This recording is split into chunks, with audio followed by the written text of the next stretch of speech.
ராசிபுரம் அருகே கள்ளத்துப்பாக்கியை துடைத்த போது தவறுதலாக சுட்டதில் பெண்ணின் கழுத்தில் குண்டு பாய்ந்து காயமடைந்திருக்கிறார்.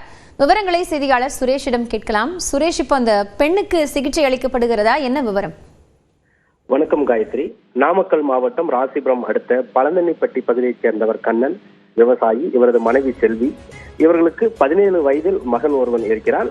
அவர் பள்ளி படிப்பை பாதியில நிறுத்திவிட்டு தற்போது தந்தையுடன் விவசாய பணியில் ஈடுபட்டு வந்தார். இந்த நிலையில் அந்த சிறுவன் சட்ட விரோதமாக வாங்கி வைத்திருந்த நாட்டு துப்பாக்கியை வீட்டில் சுத்தம் செய்து கொண்டிருந்ததாக தெரிகிறது. அப்போது தவறுதலாக விரல் பட்டதில் துப்பாக்கி திடீரென வெடித்தது. இந்த வெடிப்பில் பாய்ந்த குண்டு அருகில் இருந்த அவரது தாய் செல்வியின் கழுத்தில் பட்டு அவர் படுகாயம் அடைந்தார்.